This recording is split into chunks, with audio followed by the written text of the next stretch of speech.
Hello sa inyong lahat at welcome sa ating training module. Dito, pag-uusapan natin kung paano ba talaga makabuo ng mga epektibo at higit sa lahat maaasahang generative AI solutions para sa inyong organization. Tara, simulan na natin. Okay, so ito yung ating magiging journey for today. Magsisimula tayo sa mga fundamental concepts ng GenAI at prompts.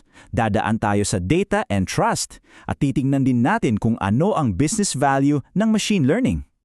Alright, let's dive right in sa ating unang section. Dito, ilalatag natin yung pundasyon at pag-uusapan natin kung bakit napaka-importante na magkaroon ng isang strategic approach sa pag-adapt ng AI. Alam nyo, ang GenAI ay talagang nagbabago ng laro. Pero, at ito isang malaking pero, hindi sapat na mayroon lang tayong technology.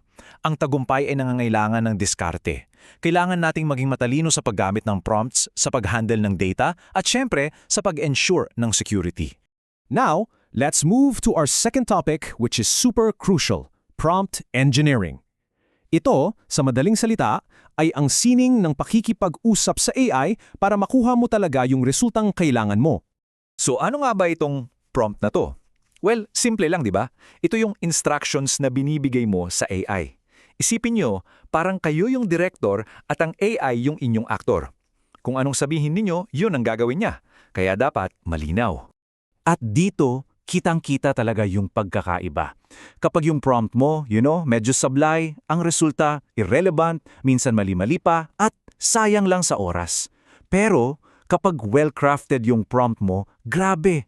It boosts efficiency at talagang align sa business goals ninyo. So paano nga ba gumawa ng isang magandang prompt? Lalo na sa mga tool tulad ng Microsoft Copilot, laging tandaan itong 4 na elemento. Maging specific sa iyong goal, magbigay ng sapat na context, sabihin kung anong sources ang gagamitin, at i-define kung anong expectations mo sa format ng output. Okay, so marunong na tayong magtanong o mag-utos sa AI. Ang susunod na tanong, paano tayo makakasigurado na yung sagot niya ay tama at hindi lang basta convincing? Dito na pumapasok ang konsepto ng grounding. At ito ay isang napaka-critical na tanong, di ba? Kasi minsan, ang galing ng Gen AI gumawa ng sagot na mukhang tama pero mali pala. At sa isang business setting, that's a huge risk. Ayaw natin yan. Now, this is a perfect example. Yung ungrounded response parang nanguhula lang. Baka outdated na yung information. Pero tingnan nyo, yung grounded response, it's verified. Galing mismo sa internal source, sa compliance portal ng kumpanya. Specific, accurate, at mapagkakatiwalaan. Ang galing, no? Ang tawag sa teknik na yan ay RAG or Retrieval Augmented Generation. Para mas madaling intindihin, isipin nyo na lang na bago sumagot yung AI, tiningnan muna niya yung pinakabagong company manual para siguraduhing tama ang isasagot niya. It consults an authoritative source first. Alright, so we know how to make AI answers correct. Ang susunod na logical step ay paano natin ito mapagkakatiwalaan in the long run. Yan ang focus na ating next section, Building Trustworthy AI with a focus on data and security. Isipin nyo na lang na ang trustworthy AI ay parang isang matibay na building. Kailangan nito ng 2 solidong haligi. Una, high-quality data. Pangalawa, matibay na security. Kapag yung isa dyan ay mahina, guguho ang lahat ng tiwala. At laging tandaan, garbage in, garbage out. Ang AI ninyo ay kasing galing lang ng data na ipinapakain ninyo dito. Kaya sobrang importante na tingnan yung type ng data, yung quality, updated ba yan, kumpleto ba? At syempre, yung pagiging representatibo nito para maiwasan ng bias.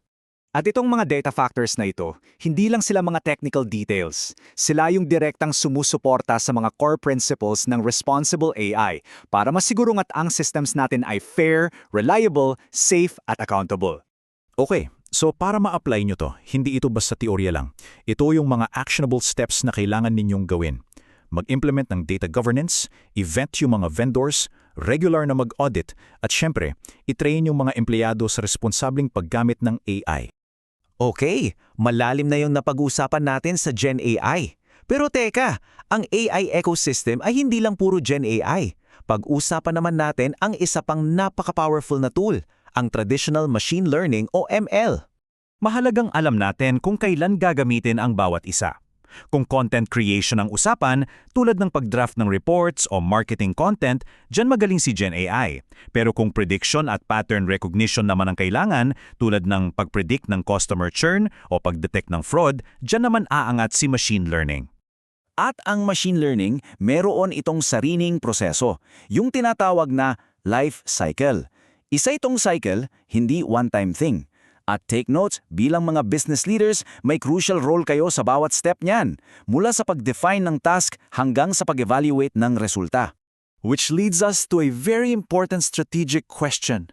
Magbi-build ba tayo ng sarili nating custom models from scratch o gagamit tayo ng mga pre-built services tulad ng Azure AI? Walang isang tamang sagot dyan. It all depends on your specific needs, resources, and timeline. Ang dami nating na-cover, no? So, para mas tumatak sa isipan natin ang lahat, let's do a quick recap of the key takeaways from this module. Una, prompt engineering. Yan ang nagdidikta ng quality ng AI output. Pangalawa, grounding at RAG. Sila ang nangsisiguro na tama at trustworthy ang sagot ng AI. Pangatlo, data at security. Yan ang pundasyon ng responsible AI. At pang-apat, machine learning. Ito yung powerful tool natin for prediction and automation.